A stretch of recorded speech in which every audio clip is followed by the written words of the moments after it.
I had friends, they were very subtle about it. Hey, did you watch the State of the Union? And I'm like, I can't, I can't watch Biden. You know what it does to me. And they're like, well, your ex was on there and he got arrested. I'm like, send me the clip.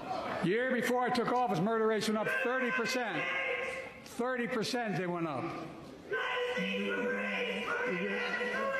The biggest increase in history.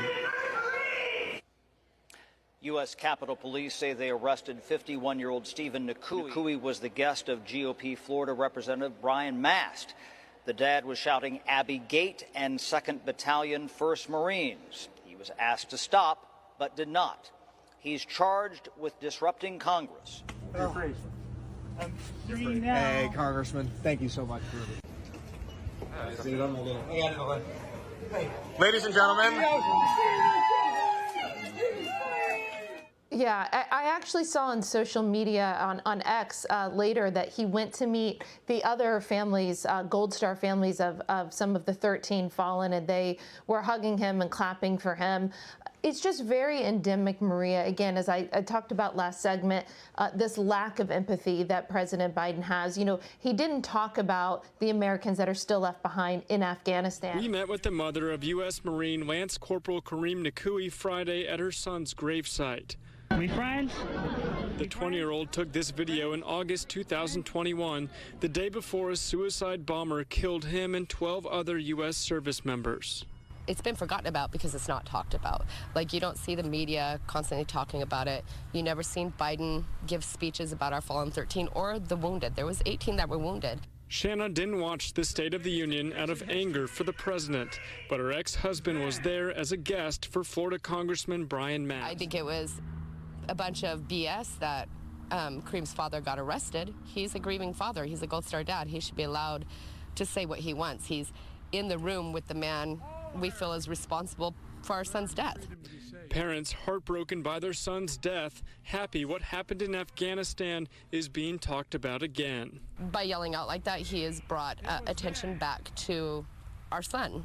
I can't speak for the other families, but I can speak for my son, and he's brought attention back to our son and what happened at Abbey Gate. And to me, that's something that's really important.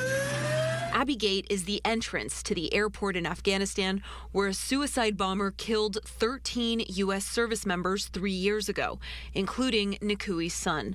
A majority of the fallen heroes were assigned to Camp Pendleton. It took a lot of courage for him to stand up in front of a big forum like that, and I'm glad that Joe Biden got to see his face and hear his son's name. Cheryl Rex is the mother of 20-year-old Lance Corporal Dylan Marola, who was also killed in the bombing. Rex knows the Nakui family and says she's proud of Steve for speaking up. She believes the White House has not properly honored or acknowledged their children's deaths. We've been fighting for accountability and answers for 2.5 years, and we've gotten nothing as parents. The men and women of the military stand ready. Last August, Congressman Darrell Issa invited Rex, Nakui, and the 11 other Gold Star families to speak at a public forum in Escondido. Family members spoke about their loss and questioned how the U.S. government handled its withdrawal from Afghanistan. We left thousands of allies behind. ABC News has reported that ISIS-K claimed responsibility for the attack and that the bomber behind it was killed last year. The Biden administration condemned the attack, but has defended the U.S.'s withdrawal from Afghanistan, calling the evacuation an extraordinary success. It wasn't a success when our 13 children came home in caskets. So in the House chamber, Nakui continued to yell even when officers asked him to stop.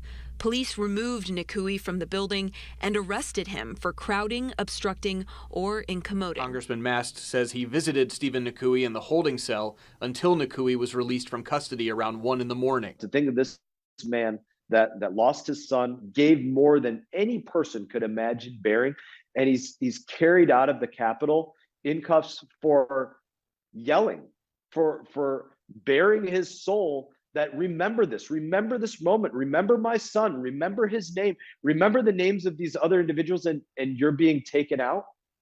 It's disgraceful. This is America, and the blood that paid for the ability of us all to demonstrate and address the government for grievances and everything else that the First Amendment enshrines, and every amendment and every part of our Bill of Rights. His family paid for that in blood.